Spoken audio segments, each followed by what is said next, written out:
me causa espanto. Eu acho que o Brasil está profundamente adoecido moralmente.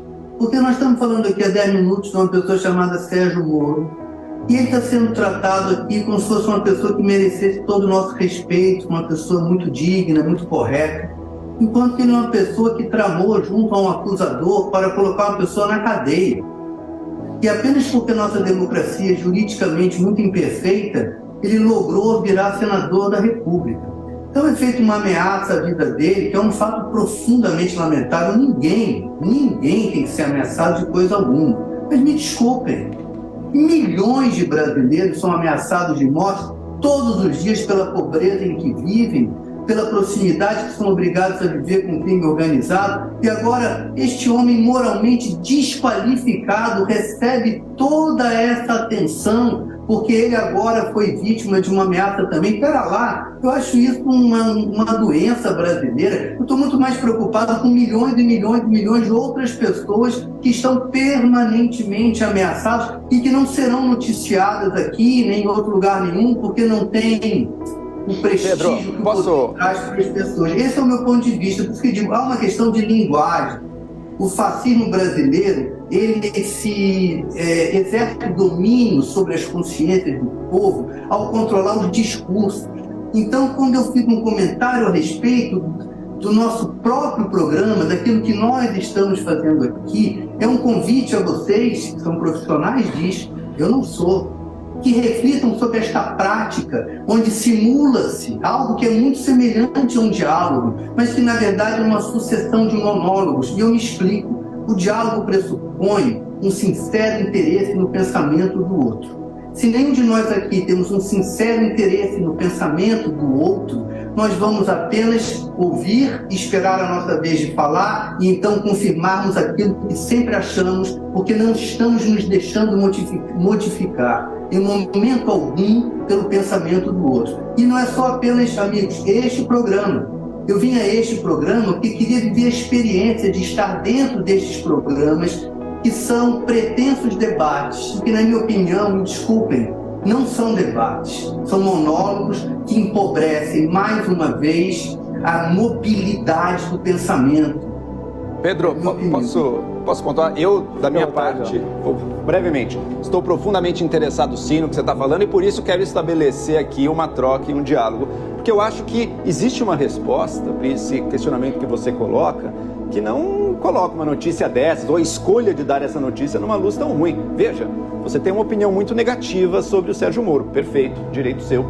Outras pessoas têm opiniões diferentes. Tem pessoas que têm opiniões as mais profundamente negativas sobre o Lula, também direito delas, outras têm visões diferentes. Agora Lula, Sérgio Moro, eles são representantes dos brasileiros. Um é presidente da República, outro é um senador brasileiro. Não, eu estava rindo aqui porque é engraçado, o colega está com dificuldade que a voz faz um eco, né? E às vezes o eco da voz da gente realmente atrapalha o nosso próprio pensamento. Eu achei só simbolicamente engraçado isso. Mas eu queria dizer, se vocês me permitem, que acho que a dificuldade de diálogo é algo natural do ser humano, sabe? E eu trabalhei em televisão a minha vida inteira, então, assim, não sou jornalista, não tenho o hábito que os colegas têm de estar todos os dias dando notícias e tal, mas tem um hábito muito grande com a comunicação através do meio eletrônico, sabe?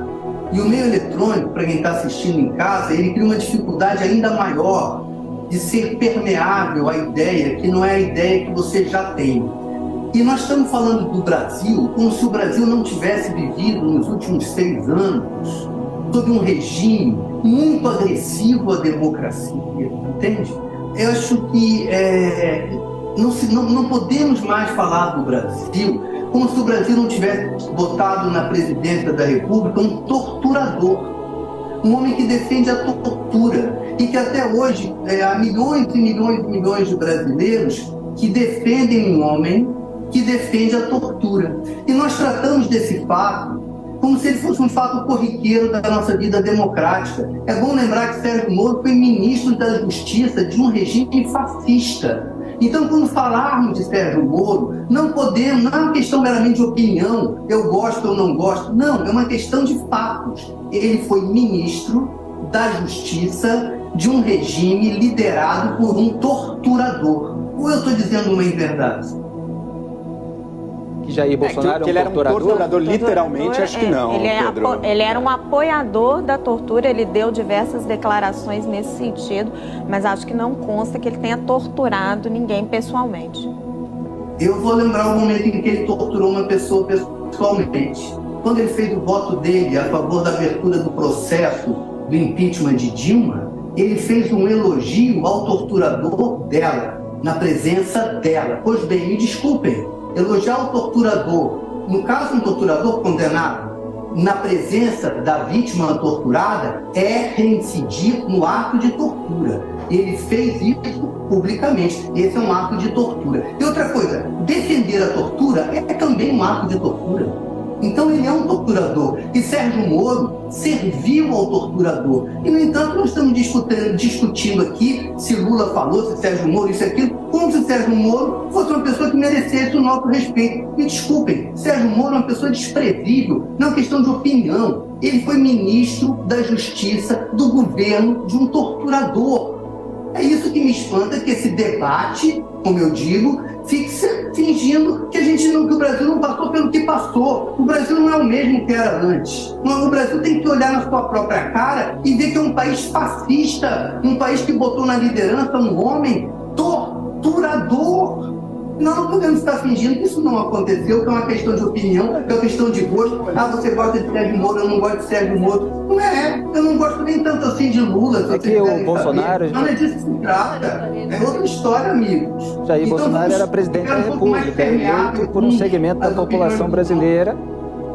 Evidentemente tem declarações dele que todos nós criticamos aqui, o passado que aos poucos também foi sendo revelado, tudo como a gente faz ao longo de cada governo. Sim, amigo, que nós só não sofremos um golpe de Estado efetivo porque Donald Trump não se elegeu nos Estados Unidos.